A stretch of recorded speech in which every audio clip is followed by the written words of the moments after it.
Good morning, good afternoon, and good night, and welcome to the Shadow Raptors official podcast on HBO's The Last of Us, where we seek the art beyond the clickers. I am Brandon Alvarado, one of your hosts, and I am excited to be joined by the great Mike Thomas and our special guests, Anna and Robert. What's up, gang? Hello. Happy to be Um, here. Thanks for having us, Brandon. Hey no, it's everyone. awesome. It's awesome to have people that love this series, and I'm so excited. The time is here. We're only 4 days away from the premiere of season two of HBO's The Last of Us, um, based on the acclaimed and controversial but artsy Naughty Dog franchise of the same name. Is it And controversial? I mean, the second one is, especially the Valid. reception of it. But come on. Yeah, just saying, bro. Hey, the controversy is there, whether it's big, whether it's small, whether it's accepted, it's there. You got Come me. on, man. We're Fair trying to, enough. I think the thing is, should it be controversial? No. Is There it? you go. There Maybe. you go. Yeah, that's it. And That's it. it's controversial. It lends itself. It lends itself to that. But we're excited. This is our season two pre-show. We figured we talk a little bit about season one, our experiences with it, of the award season and how it took over that award season for being a brand new show, but not just a brand new show, but in a video game adaptation that even though all the video gamers knew that this had all that it needed to be an amazing feature film or series, it took our breaths away as people that loved the game and then watched the show. And of course we're going to talk about the new cast that has been revealed for season two, and then close out the show from there. But as usual, when we have guests here, we like to give them some space because we have talked at nauseum throughout the show of Beyond the Clickers when we did season one of how much The Last of Us means to us, how much we enjoy it, and why. And being that this is your first time here, Anna and Robert, we would like to know what is your history with The Last of Us, whether you're show only, whether you played it, and and what are your thoughts of season one and its adaptation? Anna, your thoughts first, if you can. Yeah. Um, I remember distinctly I was Ellie's age. I was 14 when the first game came out, which was kind of crazy. Um, and my first experience with the game was watching. I loved PewDiePie, and I watched PewDiePie play through the game on YouTube, and um, again and again, and I watched it again and again, and then I think I watched Markiplier play through it, but I didn't have a PlayStation at that time, so I just over the years would rewatch playthroughs of the game, and I would draw the characters and try and get my friends interested in it. And yeah, then I didn't play it until my college years, actually. A friend had a PlayStation and they had the game and they're like, "Yeah, if you want to go for it." So that was my first. I waited that long to be able to play it myself, and it was amazing. I think I've run through it, the first game, a dozen times, as well as the second game too. So that it's been with me since I was 14, and it's still one of my favorite stories out of all mediums, film and game and television and books. It's just blows my mind every time. Even especially the second game, it's just absolutely phenomenal in my opinion. Um, and the first season absolutely blew me away too. I was nervous. I remember being, I don't know how old I was, but when they had announced that it was potentially going to get a film adaptation, I was following that really closely in my That was a late while teen back, years, yeah. I think. Yeah, that was a while ago. And then it was silence. And I was so devastated. That's all I wanted at that time. And I didn't know that really we were holding out for the best possible option for this game, which was this TV adaptation. And they have absolutely killed it. The actors have killed it. The writers, it's just, as a fan of the game like you guys, it's more than we could have asked for. So I'm happy and I'm more than excited for the second season. If you were to pick a favorite episode of season 1, which one is that episode and why? I Everyone says the Bill and Frank episode, so I'm like, "Ah," but I really the one, Bella and Storm Reed, like, that one is just the story between Ellie and Riley, which I didn't know that they were going to throw this in the first season because, like, it's, Left Behind. a kind of a side quest with the first game. Yeah, Left Yep. Behind, Yep. the DLC. So I wasn't expecting that, and that blew me away. And their performances in that together, that episode are. I almost prefer, and maybe I prefer the episode version more than the DLC. Just their performances and how they went Fair. about that Fair. little story, and that's I find myself revisiting that one. So that I'm might be not it. trying to make this grill Anna time, but having watched so many playthroughs, what was it like finally playing the game for yourself? Because I experienced the Also, game just fresh, but like you were already familiar with the story. I do want to point out, I do find it fascinating that you are like the typical non-PlayStation gamer that's like, I need a PlayStation. Like it's like I need to play this game. And I'm glad that I hopefully you have a PlayStation in your life now. Oh, she's in my life. Yep. I've got one in my life now. Um, Playing it for the first time was hard. And I was like, I'm not doing easy mode. Like, no way. So I I think I know started this. on like normal mode. Yeah. Um, but it was fun. It was my first venture into gaming, really.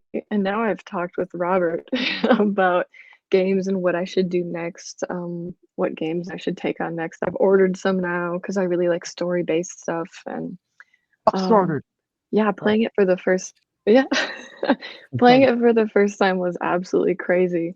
Um, and it just there really is I mean, watching it is one thing, but to be able to play it and, like, become that character, it's just crazy that video games are a relatively new art medium because you spending 20 hours with a character is different than just watching a film. And I love films with my whole heart, but, like, sometimes you can't get that even with a limited series. It's, like, this different especially when you get into the second game, which I'm sure we'll talk about later, but you having to do all these acts and you're the one pressing the buttons, and it's just such a different experience. Um, video games are amazing. Awesome. I find it interesting that you mentioned that The Last of Us was one of your first ventures because for those that have played games or different types of third person action games, which Last of Us has a lot of that in its DNA, The Last of Us is very peculiar because all the controls are heavy. Like it's not like a fast-paced game. It's a game where you kind of feel every action, you feel every movement, you feel every cover, you feel every shot because it's meant for you to feel with the character what's going on because everything is an active story moment. So that also helps to translate the performative nature of art in what you're experiencing in the game.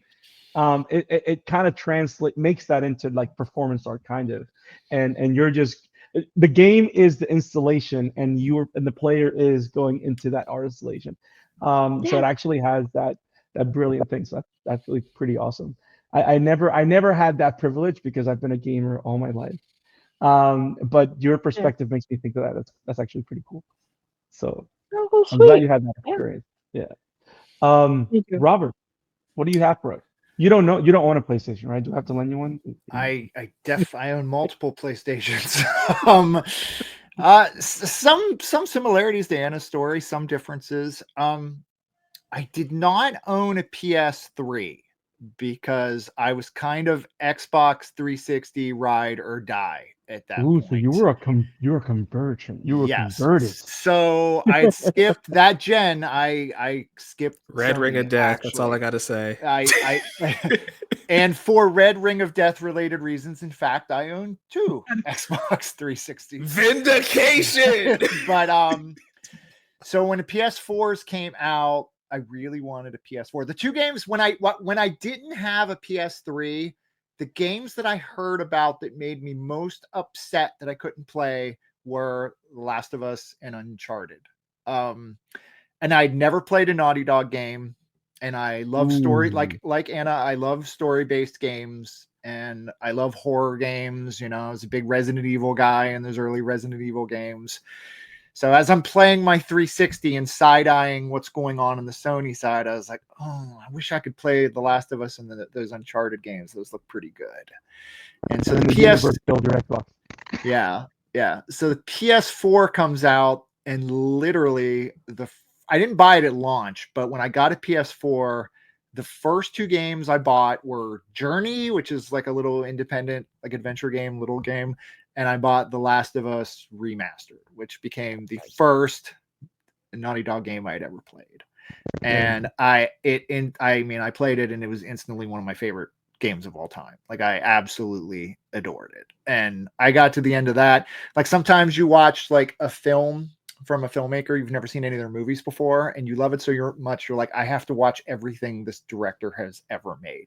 And it was like that. It was like, okay, I now need to play like every at least modern game Naughty Dog has ever made. And like the Uncharted collection was like the next thing I dove into. So yeah, I mean, loved the game, played Left Behind, bought Last of Us Part 2 on launch day, you know, the day the game came out, and dove into it.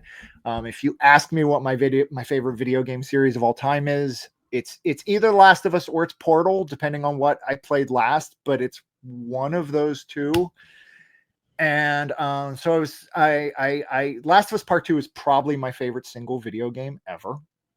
I was very excited for the series when it launched.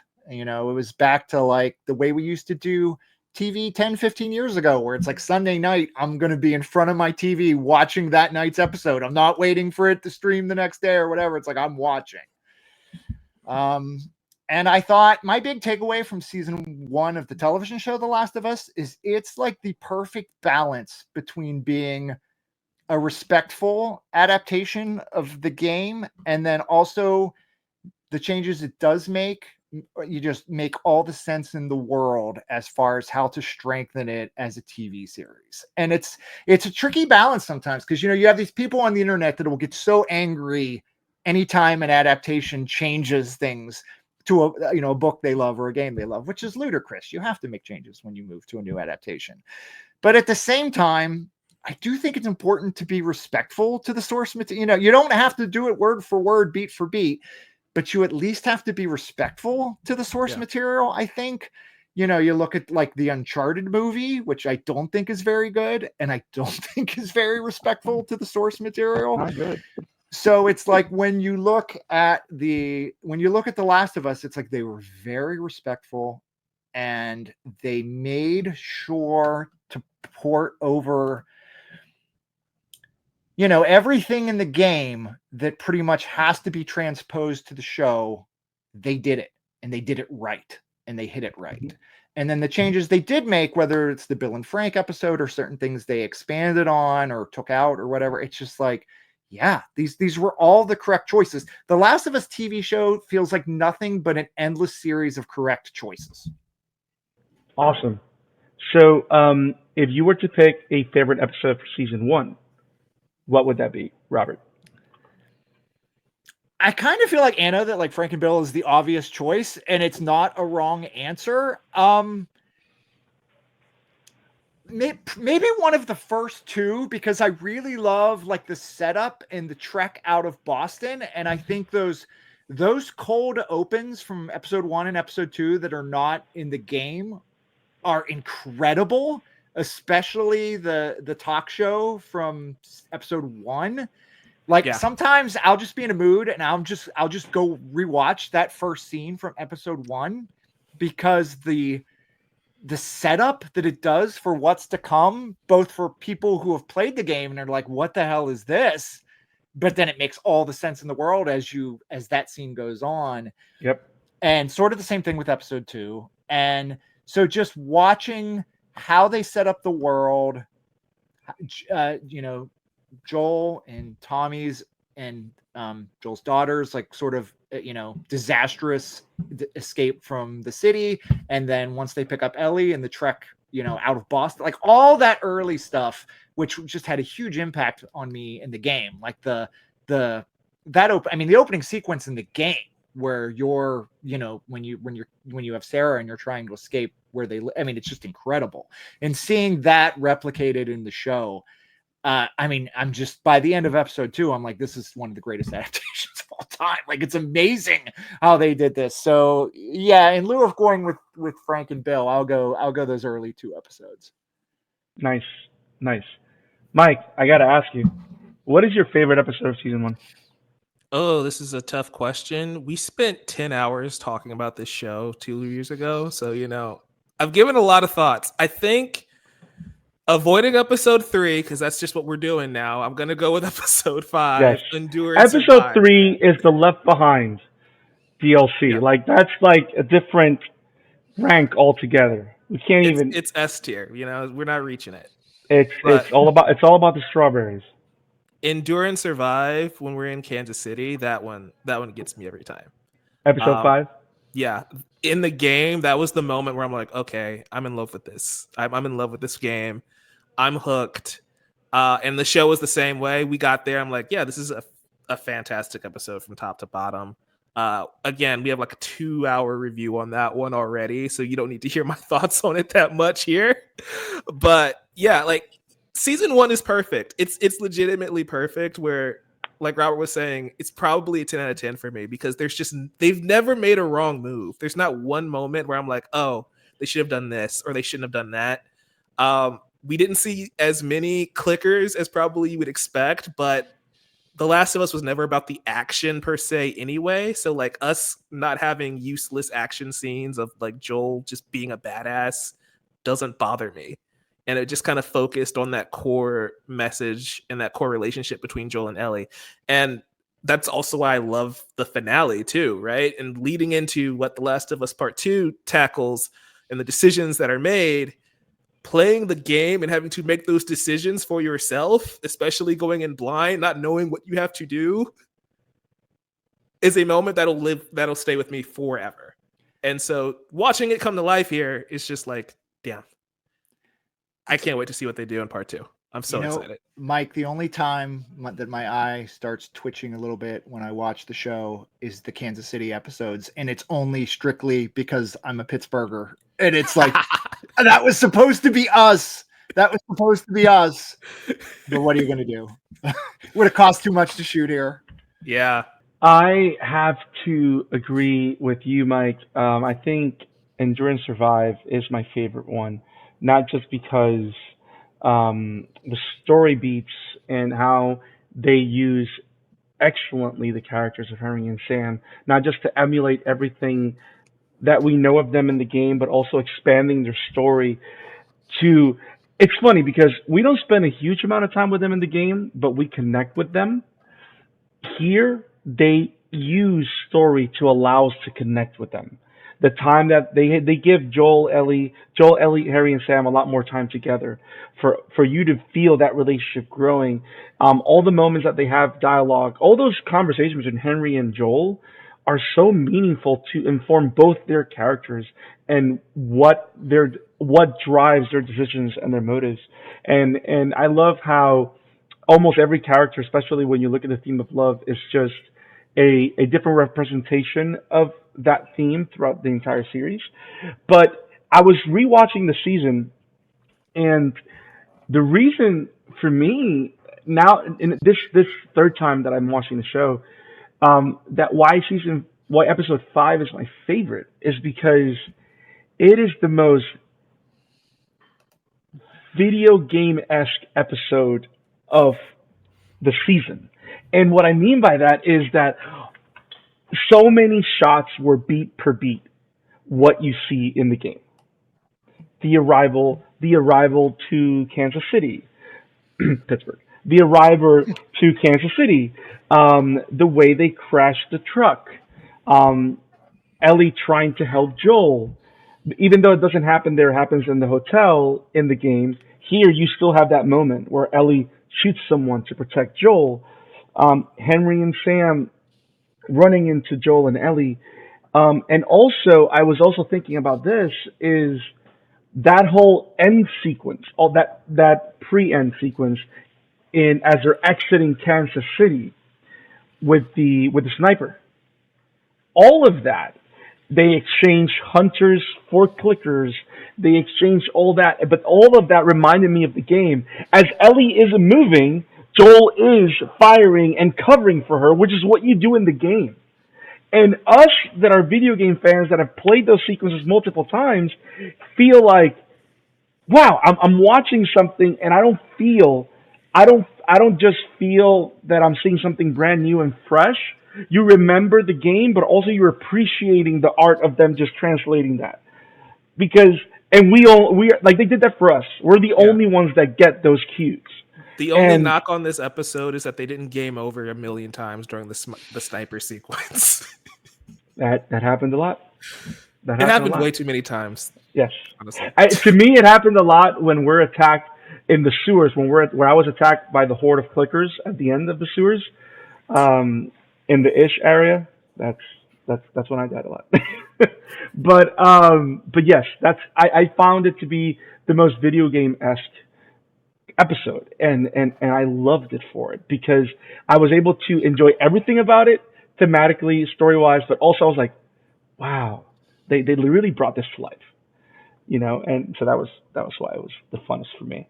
Um, let's move on into all these awards because we all knew that this was going to be a banger. Like I know that as we followed the development of the series, Pedro Pascal, Bella Ramsey, we know Neil Druckmann was paired up with Craig Mazin with the mentioned Chernobyl series, which is amazing. Which I actually saw Chernobyl as I prepared to. As soon as I heard that he was doing The Last of Us, I went, okay, I don't know who this guy is. Let me see what he's done. And then I saw Chernobyl, and I'm like, okay, I'm good. This guy is amazing. So this show was nominated for 24 different awards, and it won 8 Emmys. Of those Emmys was guest actor Nick Offerman, guest actress Storm Reed, sound mixing, sound editing, main title design, which again, took it away from Game of Thrones, right? Visual effects, prosthetic makeup design, because those clickers, the bloater, all the runners, like the designs were amazing. Um, Those are mostly outstanding practical picture editing. too, which is crazy. Yes, that is the amazing part of it. Even the noises are practical effects. When the clickers do all the whatever it is that they do, I'm not going to try and do it. Thank They you. click. They, oh, and by the way, to be a show based on a game that everybody knows what a clicker is in terms of because of the community and because of you play the game. I love how they nonchalantly just drop the name, do the name drop on episode 5, and it doesn't feel forced. That's when you know you're doing something right. When you can just say clicker and you're like, ah, there it is. um, it won a Golden Globe award because it didn't won Golden Globe, but they were nominated for Best Drama Series. Pedro Pascal and Bella Ramsey were nominated for their performances. Freaking Succession, man. That's what happened there. Yes, yes. The Screen Actors Guild Awards gave an award Best Actor to Pascal, and it won for Best Stunt Performance. Don't know who won, but Best Stunt Performance. The Writers Guild of America, it won the one new series. It won a Hugo Award, a Peabody Award. It received the Seal of Authentic Representation from the Ruderman Family Foundation, and was nominated for 5 Saturn Awards. Like, and of course, I love that. What I love about the awards is not the fact just that they won them. It's because there's no one that can look at this and say, "Oh, it's just a video game." No, it's a damn good show. Like you don't have. I love how the best adaptations are the ones that leave the source material behind, that stand on their own, that actually speak to the people that watch it. And I love that this show has been able to do that. Um, yeah, I don't know. I figure I mentioned that and we put that out there. Well, I mean, there's no doubt that it's expanded the audience for this story that we love dramatically. I mean, I have tons of friends who would never touch a video game who were obsessed with season 1 when it aired. Yep. I have friends There's at work. so many people that bought PlayStations because of this show. That's why they re-released the game, on PS5. I bought it 3 times. I bought it too. It's funny when you guys were talking about dying a lot. So yeah, I bought, and I don't replay games a ton. I'm not a general game replayer, but my daughter wanted to play the game, and I have a PS5, so I bought under the pretense of, well, let's let her play the best version of this. I bought the Part 1 remake for her to play and kind of watched her play. The best father. And then, thank you. And then as we're gearing up for season 2, I'm like, I got to replay this. So I played, because the remake, the PS5 remake is so pretty. And I'm like, so I'm going to replay this leading up to season 2 of the show. And I'm going to play it on hard difficulty. So I didn't do grounded, no grounded, but I did play it on hard, and there was a lot of dying. You a grounded player? No grounded. Anna? Just Anna was raising her head. Oh, Anna, you playing on grounded, Anna? No, I was like, we got a hard play over here. No, are you kidding me? You see, you guys are being tryhards. No. I just come in, I put it on easy, and I'm just like, we're chilling. We're going, man. It's very dramatic because I had to see, like, they die a lot. You see Joel and Ellie die a lot. The idea that people play this for fun on permadeath is beyond me. That is the one thing that I'm like, just like, that blows my mind. See, I'm the type of guy, I just want to enjoy this run. I play it on normal, and I just try and get the most out of it, and that's it. And become a killing machine because I was, you know what upset me the most? I get to the end and I'm like, I did it. I beat this friggin' game on hard. Give me the trophy. And it turns out on part 1, there are no trophies for which difficulty you beat the game on. I'm like, what? Come on! Give me my trophy. Ooh. I don't know why, but I have a feeling that as soon as you do that and you're looking for the trophy, someone in the background in Sony is playing that GIF of Ellie the clicker and Ellie just going like this in the car, like the Night at Roxbury GIF. It's what's funny, Robert, is that PlayStation has said that making trophies has gotten too hard, and so they tried to make them easier to obtain. So you're going with PS3, like, I have to grind to get this, and they're just like, oh, we made them all super easy. Yeah. Of course, the one character that everybody was either concerned, excited, or anticipated to hear the casting ever since Catherine season 2 was O'Hara announced, as Gale, which we don't know who she is.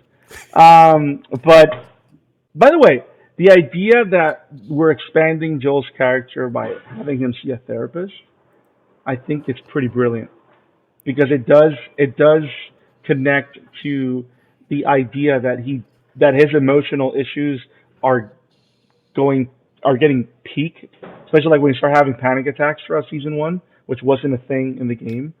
So I do like the idea that he's going to see someone for that, I mean, just the fact that Joel, like, really needs to see someone. Like, that guy needs a therapist. So good on him. Yes. If only we got him a therapist a season sooner, this season would never happen. Damn the apocalypse. All right. Still no healthcare. Hate it. And then I don't think you need Obamacare and Jackson.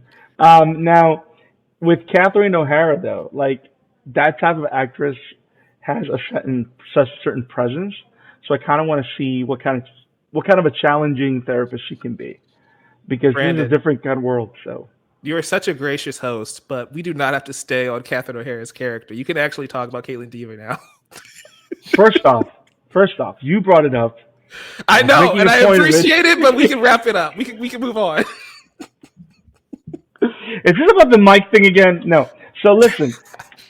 So does anybody have any objections to Caitlin Deaver as Abby? Because I don't. God no. The one moment that the moment that I knew that she was perfect is because I've seen Dope Sick, and the emotional journey of that character that she plays, and how she's able to she's one of those actresses that has that ability to play a very reserved but traumatic emotional character which is what Abby is. And a lot of people talk, oh, she's not bulking up or whatever. I don't care. It's like Robert Pattinson in the Batman. Like a lot of people, he built some muscle, but he wasn't like overbearing like Ben Affleck was, Dark Knight style. But whenever you saw the Batman in a room, everybody, it's the Batman. Like it was all about the presence of that actor brought to the screen, and I know that Deaver will definitely bring it as Abby. So I'm very excited for her. How were you guys' thoughts when you guys heard about her as Abby? I mean, so Justified is one of my favorite TV shows of all time, and Caitlin Deaver, when she was like, I don't know, she must have been 13 or 14 at the time, gets added to the cast of that show. This is the Timothy Oliphant FX show that was based off the Elmer Leonard books, in case anybody doesn't know, that ran from 2011 to 2015. And like 13, 14-year-old Caitlin Deaver shows up in it in season 2 to play like a teen moonshiner. Basically, she's involved in a criminal family out in the backwaters of Kentucky, and she's incredible. I mean, she just Margot Martindale gets added in that season 2, and those two pretty much run away with the season. And it's like, who is this kid? And it's seriously one of the best child performances in the last 20 years of television. And so it's been interesting to watch her grow up and take on more adult material and take on more challenging material. And I forget being cast on The Last of Us before that was ever even announced. I think it was obvious that she's like one of our best actors who's like under 30. And Yes. when you see her in something like No One Will Save You, is that the name of the alien movie she was in? I think it's No One Yes. Will Save You. Yeah. Yeah. That movie's okay. I don't love it. It's a solid sci-fi horror alien abduction thing. She's tremendous in it. I mean, she carries the whole thing on her back, and she's absolutely tremendous. So, like, just personally, I've always been a big Caitlin Deaver fan, and when they're like, Caitlin Deaver's going to be Abby, any thoughts about like, how muscular she is or how well she matches the character? I give zero fucks. I don't care. It's like, oh my god, they cast Caitlin Deaver as Abby. This is incredible. Yes. So that Anna, that's where I was at. Oh, thanks for asking. I'll tell you about what I think of Caitlin Deaver. I love her as an actress. I think she's amazing. I have never once, since the announcement, had doubts about her playing Abby. In fact, it just kind of clicked. I was like, who else would? Like, I don't know another actress who would have been announced where I would have been like, yeah, that makes sense. She just seems absolutely perfect. And I think it was Neil and Craig were having a discussion about, because people have critiqued Bella Ramsey's looks, they've critiqued Caitlin Deaver's looks, and they're like, we care about performance and if this actor can be this character. Like, can they portray this character correctly and well and do it justice? And we care more about that than physical appearance or whatnot. And I think something interesting and there are some story beats throughout the second game that have to do with Abby's appearance, like you're with the Rattlers or something and they mention, oh, the gal with the big arms, but that's not, you know, absolutely, it's not going to be detrimental if that's left out. And I think that they wanted Abby to play different in the second game. They didn't want you to be playing two Ellies. And so Abby, because she's bigger, she's more buff, she plays like Joel. So people that were missing Joel in the second game, you get to play somebody that's, plays a little different. Whereas Ellie is a bit more nimble and quick and, fast, perhaps. And Abby is a brawler and, she can charge in and take someone out with one punch. And that's more akin to Joel. And I think that's more important in a video game, whereas in a television series, it doesn't matter as much. So she's gonna kill it. I think that ties into what I was talking about earlier, where you want an adaptation to be respectful of the source material, but like this exact fidelity that like people are looking for, where like the actors need to look exactly like the characters. No, they don't. No, they don't. They're actors. You just want them to be able to tap in to sort of the soul of the characters and, carry those motivations across to their performances. And I don't really care if they look exactly like their video game counterparts. I just want to see the characters I know and love. I just want to be able to recognize sort of them internally. And like Bella doesn't look exactly like Ellie, but when I watch the show, that's Ellie. Like that's like she nails it. And I mean, I have pretty close to no doubts that Caitlin Dever will as well. There are some small concerns I have about season 2 and how they're going to tackle stuff. And let me tell you, the casting ain't one of them. Yep. And it's something that this production team has proved time and time again with each and every episode is that any concerns about casting, but also any concerns about technical, practical, or story solutions to translation issues, they know how to solve problems. They know how to solve problems in an organic way, and in a way that doesn't feel intrusive to the material and to the story they're trying to tell. They know how to solve problems in a way that will engage the audience to not lose their interest in what they're trying to say. So again, I agree with you 100%, Robert. I agree with you, Anna. I mean, no issues with the casting, and that is definitely not a worry. I'm interested in what worries you do have of season 2 as we continue with our reviews every week. I'm very interested to see. I kind of want to hear as the season goes on if they beat your concern and exceeded expectation, or if they fell on a pit. I'm very interested now. Do you want me to tease my primary one without spoiling anything, or you want to wait? Well, you're already there. Throw it. The first video game, part 1, The Last of Us, the original video game, I don't think there are a lot of challenges with adapting that straight into the TV medium while keeping the impact of it intact.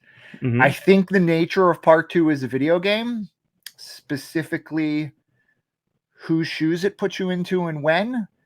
I think it hits dramatic beats and makes the player feel things because it's a video game and the way it's structured, that the show, by nature of being a television show that you're not an active participant in, won't be able to do. So they're gonna have to compensate for that in some way, and I'm very curious to see how that unfolds. I'm trying not to spoil anything. Anna's nodding, so I'm hoping I'm making sense. No, you are, and it's funny you say that, because one of my theories of how the next 3 seasons are gonna go is to address that specific issue, which we'll talk off the air. Yep. Tease. Do you have any issues with Caitlin Dever? I mean, Mike, because you're always like the outlier. Wow. Yikes. He's daring you to say bad things about Caitlin Dever, Mike. Okay, I can say bad things about Caitlin Dever. She was in Dear Evan Hansen. What the heck was that about? Says the man. I mean, we went from Booksmart to Dear Evan Hansen. Like that's not great. That's not great. That's valid. Her agent made up for it though by getting her in Tila. No, Caitlin Dever's great. I mean, when they were kicking around the idea of the movie, right, making this a film adaptation, it's like, well, Caitlin Dever should be Ellie because she was around that age, right? And so they did a table read with her, right? That's what I had read. I'm pretty sure, yeah. Yeah, they didn't have gotten so far as not surprised. Interrupt, but I think they did an actual table read of a Last of Us movie script with Caitlin Dever as Ellie at one point. She was very close to being our Ellie. And she was like the #1 fan cast for Ellie for like 7 years. So the idea that she's coming in to play Abby is so interesting, and the physicality of it all, right? Like, I think going off what Robert was saying earlier, right? Season 1 had so much goodwill, right? Built up all that faith where it's like, if they want to make a change, I'm for it because I know that they do respect the source material. They've proven that already. And so I think the idea of having somebody who could have been Ellie playing Abby is kind of the point, and that mirroring of the characters is probably something that they really want to lean into going into this next season and the season after, because day of recording, they got renewed for season 3 already, so we're going to get more Last of Us. Yes. So yeah, I have no problem with this casting, but Dear Evan Hansen is bad. There you go. That's my hot take. I always ask, Mike, and you always deliver. Thank you very much. To be fair, this ties back in right quick. There is a video on my YouTube channel all about Dear Evan Hansen. How See, terrible. I wasn't gonna say it. Check that out. I wasn't gonna say it. I've seen the video. I wasn't gonna say it, but I want to check it out. I'm going to check it I out. just want to say, it's gonna be linked in the description. I'm just telling you right now. Shameless plug. If we're gonna go line by line through people's IMDb pages, I mean, you could pull some stuff out of Pedro's that isn't quite sparkling either. So I don't I need you to give me the stone. What happened to it? I don't want to hold one movie against her. But this is a stellar cast, guys. Like Isabella Merced as Dina, Young Messino as Jesse, Jeffrey Wright as Isaac, which to me that kind of is a telltale sign that character is probably going to be greatly expanded on, because you don't bring Jeffrey Wright to just be like 2 scenes and peace out. You know what I mean? Like, which kind of ties into my ideas of how they're going to expand into the next 3 seasons of The Last of Us. My theory is that part 2 is going to be 3 seasons. They're going to expand it to 3 seasons. That's my theory. More details. Part 2. Wow. Yes, so good though. Danny Ramirez as Manny, Ariella Barrera from. By the way, I loved her in The Runaways. That was awesome. Aurelia Barrera as Mel, Kathy Gabriel as Nora, Spencer Lord as Owens. We're going to see the entire Salt Lake City crew, which is a big deal, especially in this season as they exit Jackson and go to Seattle, where the bulk of part 2 occurs. And one of the last castings that they have is Alana Ubach as Hanrahan. I don't remember the name of that character, but it makes me think this might be our introduction to the Scars, which to me is a very particular, interesting plot point in part 2, which I'm excited to be expanded upon. I don't know. Season 2 is stacked. It is stacked, and it's funny because it's only going to be 7 episodes. Like, it's only 7 episodes, which to me, I appreciate that. I am happy about that, because Craig Mazin and Neil Druckmann are concentrated in giving us what they told us that we're going to give us from day one. We're going to give you everything we need to say, nothing more. Like, this is not about milking the franchise. It's about doing it justice in a way that's appealing and appeased by the fans, and also for new people alike. So I am very excited. Very excited. Did I say that I was excited? Now, anything about this cast, guys, before we move to the last part of the show? I mean, as the 80s child here, I just want to shout out Joe Pantoliano, Joey Pants, who means a lot to me as somebody who grew up on The Goonies and later, like, Midnight Run, and just the guy just crushed it into The Fugitive in the 90s. I love Joey Pants, and he doesn't, he's getting up there in years and he doesn't act a ton anymore. And to see him show up in a show that I adore, and it's like, oh my God, Joey Pants is going to be in this season, and I'm sure it's going to be a brief role, but it's like, again, as an 80s kid, that's amazing to me. I mean, even in the small little roles, like you talk about Catherine O'Hara, it's like they're getting great people. Yeah. And that's one of the things that I love about great projects like this.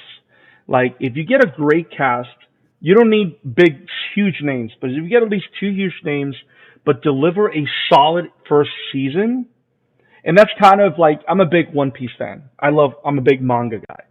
Anime podcast, The Amateur Otaku. Check it out. And when One Piece Season 1 was announced, and we started getting cast, and I didn't know what most of the people, who they were, but my idea was always, if Season 1 is amazing, it's gonna bring talent for future seasons. And we already have David Dastmalchian for season 2. We have Joe Manganiello for season 2. Like, there's so many big names that are being now pulled into the One Piece universe that it's great, because that's how you know you have something special in your hands, when great talent keeps coming this way Well, I as mean, it goes into further seasons. I can guarantee you that like half the actors in Hollywood right now are telling their agents, "Get me on The Last of Us, get me on The White Lotus, call HBO." I mean, for sure. Yeah, So Yeah. yeah. Exciting, exciting, exciting. The Matrix is what I should have mentioned. That's probably what Joe Pantoliano is most known for now, right, Mike? Maybe The I Matrix. know the steak isn't Yeah. real, That's but see, Brandon's got it. Yeah. That's it. Now, one of the things that is strikingly go. Before we move on from the cast, Isabella Merced, huge year, going from T-Lou straight into Superman as Hawk Girl, crazy. She's flying all her way up. It's awesome. Soaring, if you Um, will. Sorry. Keyword. PC word. Um, so one of the things that it's gonna be dramatically interesting is that The Last of Us has always been very theme heavy. Like, everything, every story bit, every scene, every set piece, every different bit of the world, they're telling the same story in from different sides. And as we know, as Craig Mazin and Neil Druckmann said throughout the entirety of season 1, love, its branches and its extremes, good or bad, was really the center, the core of the story of season 1 and of The Last of Us Part 1. Now, with The Last of Us Part 2, it's all about the effects of the cycle of violence, and how that destroys a person, how that makes a person obsessive, how it gives them a thirst for vengeance, how people lose themselves due to that cycle of violence, and how it affects their relationship with others. I like the disparity and dichotomy. Like love is all about bringing people together in a good or a bad way. The cycle of violence is all about destruction and separating people, and how it alienates people from one another. And I like the idea that I am really excited to see how they translate that into the show with this new characters, because just by knowing the themes of the game, you know they're going to be pushing these characters to completely different directions. Um, Without spoiling that much, because it's kind of hard to do so, but um, how do you guys feel about, how do you think people are going to react? Because this is going to be, I want to say, a harder to watch season, because one of the things that part 2 is more than part 1, it's raw. Like, it's because, not only because of the source material, not only because of the thematic material, but it really breaks you, like, in a different way. Um, what do you guys think? Do you think that we're into I don't know what to ask. Like, what are your thoughts? What are your excitements? What are your thoughts and feelings for season 2? I don't know how the public at large, like for people who are watching the show, I mean, part of me is just like, we're going to have to live through the discourse, Again. capital letters in quotation marks. I can't believe we're going to have to live through the discourse again. Mm-hmm. We Probably worse, because now everybody's here. Yes. Everybody, Like, Yes. before it was just Everybody- gamers, but like, now it's like, oh, Grandma. my mom's Again, watching this. This is probably my favorite game of all time. Yeah. I adore the story. I think it's a perfectly told story that deals with some of those themes, Brandon, that you just talked about, cycles of violence, losing yourself when revenge is all you have in your soul at that point. I just think those themes are presented beautifully in the game, but we all had to live with the discourse through the discourse. Yes. And the fact that that's all going to happen again, I don't feel ready for it. I'm very interested to see what that's going to look like. I'm Mhm. very, I mean, we Going off know, the grid. listen, we all know the show's not going to make any major changes to the story, but I Yes. am curious to see if they make any smaller tweaks or changes to try to change those conversations a little bit. You know what I mean? You're not going to be able to make any wholesale changes, and we wouldn't want them to. But I'm very curious to see if any tweaks are made to try to make sure the reaction and any blowback isn't as fierce as it was when the game came out. I'm 100% in. I just want to see. I just want to see the game that I love translated into a format by the people who so reverentially did it with the first season. I just don't know. Okay. I have a friend who knows nothing about the games, who we were talking about the show. I mean, he knows nothing. But he was a big fan of the show, and he's watching the trailers for season 2, and he tells me, he's like, I'm really worried about this season because it looks like they send Ellie and Joel on separate season-long adventures, and I hate when shows do that.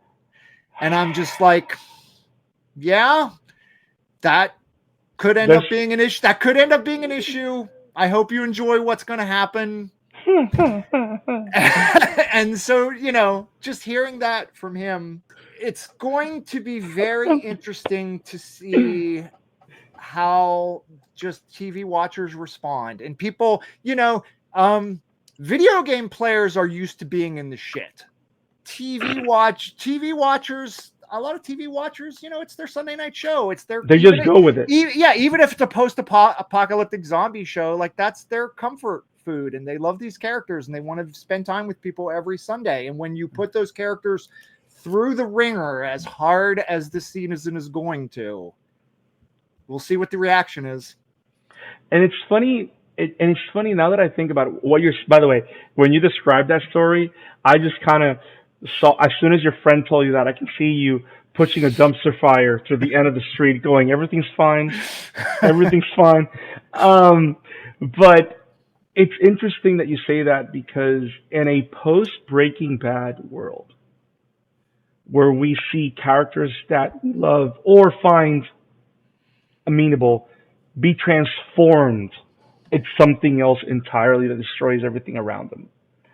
And the idea that The Last of Us Part 2 story does that to so many members of the main cast is, I think, it's going to be the great feat that they have to accomplish. Because not just Ellie, because there's other transformations to other characters that will occur throughout the season, and it's all related to that same idea and how it operates on them. It's I'm very interested in that. I'll tell you something else to keep an eye on, and you know, we can talk about it in the coming weeks. But unlike the first season, which tells a complete story, we're only getting an adaptation of part of the second game. So we're only getting half that story. Or Brandon, you think we're only getting a third of that story? So that's another looking stressed with that. that's another potential roadblock we have to meeting the quality of season 1, and that's also another potential speed bump for non-game players. It's very interesting that you bring that up, but I can't say anything about it. Okay, we'll wait. Anna, We've got 7 other episodes to record, so we'll get to it. Yeah. That's Anna, fair. what do you think? What's the tension or excitement level of season 2? Well, the these tension topics? is up there. The excitement's up there too. But boy, oh boy. It's for like to agree with Robert, I have similar concerns about the structure because part of what makes the second game so arguably, now I haven't gamed a whole lot, okay? I have replayed these, half a dozen times, and I need to venture out more, and I will be soon. But arguably, the second game achieves something that I don't know if a game has ever done before, ever, which, cut this out if it's too spoilery, but it takes somebody who you couldn't possibly hate more in a singular moment. And then by the end of 20 hours, you have discovered empathy within yourself, which, not to get all whoo, but what does that anymore? Like we these days, like people need to be more empathetic. Like the game literally teaches you throughout. It holds your hand and pulls you along throughout 20 hours and teaches you empathy, which is mind blowing. And some people, which I think this is a good point, that some people were so upset by the second game and are still upset with it. And you still look at comments and they're like, L game. And it's like, grow up, go play Fortnite. But like, Not too much on Fortnite. if Fortnite, Mike, don't tell Anna that we play Fortnite. Listen, man, they just added Sabrina Carpenter. I have to go buy that skin. But go on. Oh continue yeah, I did see that. That looks kind of fun. Listen, I haven't. I'm gonna played, go back so to Persona. I can't. Anna, I can't now move you're on. on the hook for coming and playing Fortnite with us. I'll get it, and I'll do it. I need the Sabrina Carpenter skin though. I need to emote. The game is free. Download it. But anyway, Tlu 2. Okay. Continue. Sorry. Yeah, I'll do it. But yeah, I think it says something that a lot of people weren't able to learn empathy and learn to accept this character, and even getting the perspective of, putting themselves in somebody else's shoes, they still were not able to do that. And I think that says a lot, and that's what they knew going into this game and the story. And I don't want to get too much into the game and being super vague, but like it just accomplishes something literally astounding. And I just really hope, even breaking it up into seasons and having people wait and stew years between seasons, I'm just really curious and a bit nervous to see how that plays out. And if I don't think it will ever be as effective as the game, but even if it's like half as effective, it's like success. The thing is, it cannot be as effective as the game in the same way. It could Yes. potentially be as effective as the game in a different way, but Mhm. just by the nature of TV show versus you're in this person's shoes, Nothing will match it. No. it can't match it. That's what I was talking about earlier. It just has to find a way to compensate for that, which I believe that there's a good chance they will find something that compensates. Because it's not. Go ahead. No, I was just gonna say it's tough though, because we've already been talking about, we're going to get half, maybe a third of the story. So it's like, will it be enough intrigue and mystery or interest when you get halfway through this thing for somebody to come back in 2 years? Like, Yeah, it can might you lose pull that people. off? Whereas in the game, when it happens, The Last of Us Part 2 is so interesting to me because The Last of Us, the first game, came out like 8 years earlier. And you spend 15 hours with these characters. And then you compound that with 8 more years of waiting for the sequel. When this game does what it does, that is such an effective method to like mess with somebody and break somebody's spirit a little bit, right? The show is going to have a hard time trying to replicate that. We've talked about that already. So especially like we've been talking about, you're interacting with a video game, you are being in that person's shoes. We're kind of just spectators watching TV. It can be very easy for somebody to say, I didn't like that season, and then just not come back. I mean, I've had people who stopped watching Stranger Things simply because it took too long. They didn't stop liking the show. They just said, oh, 3 years have passed. I kind of just don't care. And they just never came back. And I hope that's not what happens here. I don't think it will be, but we'll see what happens with the discourse.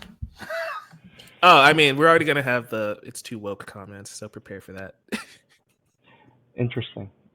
I'm very excited for season 2. I have the utmost faith on the creative heads of the show, and if I get lucky, and they play things out the way that I theorize that they will, um, I think a lot of people will be very happy. Will be shocked, definitely, but it will have the best payoff imaginable in the medium. because it's not meant to be the game, right? It's not meant to be that. It's like it's the challenge is not just to transcribe, to adapt the source material. It's to find fertile ground for it to be its own thing, which is the key of season one success. That anybody without knowledge that it was based, if they just look at the credits and don't really pay attention that it says based on the PlayStation video game, like they can just enjoy the show for what it is, right? We have the advantage of having that extra layer of enjoying it from all aspects, right? We're the book readers, right? That have the actual advantage of being able to say they got it right, as opposed to all the Harry Potter movies. But which were fun. It's I'm very excited for season two. I'm excited for everything that's coming, and I cannot wait to see you all live every Monday as we cover each episode starting next week. Um, Mike, thoughts Sir. on season two? Thoughts on season 2? I mean, I don't love The Last of Us Part 2 as much as The Last of Us Part 1. So I'm interested to see what they do with this to make me fall in love with them. Or like, I'm not the person who's like, oh, I hate Part 2, but Mm-hmm. Part 1, again, like we've talked about before, that is one of the biggest games of my life, So Mm-hmm. I'm interested to see how they tackle it. I'm interested to see Bella play a older version of Ellie. I know some people wanted a recast for some weird reason, but I'm like, well, she's the exact age Ellie is anyway, so just let her do the thing. But I'm interested to see Ellie grow up a little bit, so Yeah. I'm excited. Awesome. So I think we're done the thing, guys. We've done the thing. Thing. Anna, Robert, thank you for joining us. This was so much fun. Thank you for having us. Yeah, thank we, you. we, This was a hoot. so Anna, where can people find you? You can find me at It's a Media on Twitter if you want, but also Blue Sky. And my Instagram, which is anna.irene.m. Robert, where can people find you, bro? The best place to find me is at Blue Sky, and I am at Robert B. Taylor over there. And Nice. that's my online haunts these days. All the Mike? links are in the description. Mhm. Mike, you can find and they me at Novice Cinephile pretty much everywhere except for Instagram and Threads, where it's the Novice Cinephile. You can also find me on the Amateur Otaku podcast with Isaac. We're talking My Hero Academia Vigilantes this week. That's a fun one. Best first episode of an anime this year, surprisingly. It's a banger, so check that out. The Crawler. He's a nice And guy right now, actually. hey, calm down. He's gonna be the Crawler at some point in his life. That's just Um, cool. And you can find me here on the Shatter After on every episode. We look forward to having you guys again on Beyond the Clickers. If you guys want to not miss a beat, any episodes or any coverage of HBO's The Last of Us, make sure to subscribe to the Shatter After channel and make sure you click on the bell for notifications so you don't miss every time we announce a stream. Our goal is to stream every Monday at 9 p.m. to cover the episode that comes out the Sunday before it. This Sunday, the third, no, I will not guess. I'm just going to read, and I don't have a calendar. The 13th, right? This Sunday, the 13th, is the premiere of The Last of Us Season 2. On the 14th, which is the Monday after, we will be covering our thoughts and giving you full spoilers and in-depth look. As we always done, we will talk about the direct translations from the video game and then go into the episode and give our thoughts and our ratings. It's a spoiler cast, so make sure you watch the episode before you watch the Oh podcast, yeah, please. if you haven't seen the episode and you tune in, it's your fault, and we will not be sorry, but you will be sorry because we're gonna talk everything and spoil the hell out of it with a smile. But thank you for joining us, and remember, above all things, endure and survive. Have it awesome, guys. See you.